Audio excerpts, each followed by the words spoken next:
आप लोग पढ़ेंगे व्याकरण खंड में क्रिया या वर्ब। क्रिया की परिभाषा है जिस शब्द समूह से किसी काम के करने या होने का बोध होता है उसे क्रिया कहते हैं।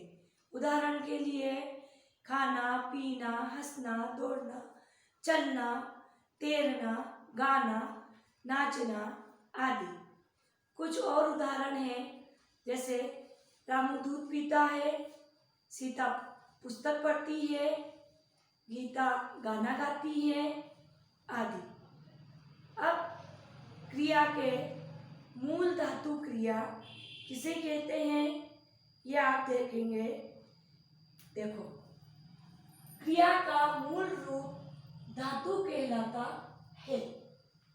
क्रिया के साधारण रूपों के अंत में ना लगा रहता है, जैसे आना, जाना, पाना, खोना, खेलना, कूदना आदि। साधारण रूपों के अंत का ना निकाल देने से जो बाकी बचे उसे क्रिया की धातु कहते हैं या मूल रूप कहते हैं। जैसे आना, जाना, पाना, खोना, खेलना, कूदना क्रियाओं में देखो, जैसे ना हटा दिया तो इसका मूल रूप क्या हो जाएगा?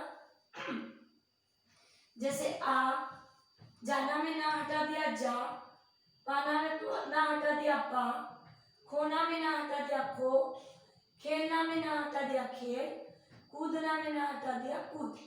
ये धातुएं हैं। शब्दकोश में क्रिया का जो रूप मिलता है उसे धातु के साथ ना जुड़ा रहता है।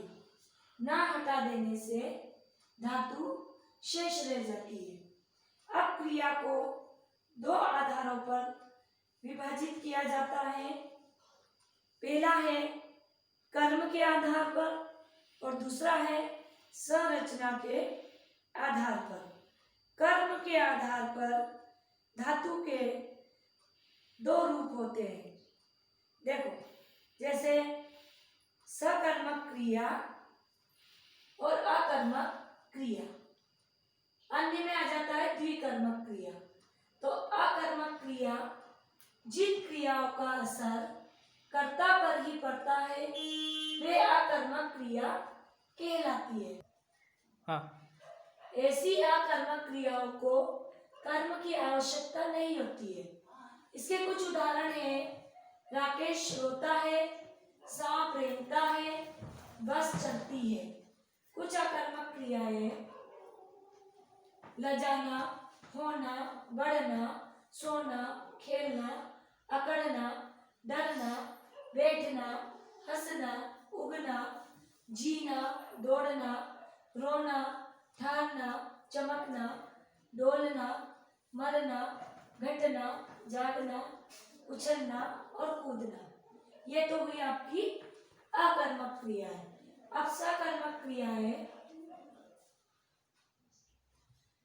सकर्मक क्रिया जिन क्रियाओं का असर कर्ता पर नहीं कर्म पर पड़ता है वह सकर्मक क्रिया कहलाती है। इन क्रियाओं में कर्म का होना आवश्यक है, यानी जिस क्रिया में कर्म होता है वह सकर्मक क्रिया और जिस क्रिया में कर्म नहीं होता है वह अकर्मक क्रिया। सकर्मक क्रिया के उदाहरण है, मैं लेख लिखता हूँ तो इसमें कर्म क्या है? लेख। सुरेश मिठाई खाता है, इसमें कर्म क्या है? मिठाई। और खाता है क्या है? क्रिया। सुरेश क्या है? कर्ता। मीरा फल लाती है, मीरा कर्ता, फल कर्म, लाती है क्रिया। भंवरा फूलों का रस पीता है। अब एक और होता है द्विकर्मक क्रिया। तो जिन क्रियाओं के दो कर्म होते हैं उन्हें द्विकर्मक क्रिया कहते हैं। द्विकर्मक क्रिया के कुछ उदाहरण हैं, जैसे मैंने राम को पुस्तक दी, श्याम ने राधा को रुपये दिए।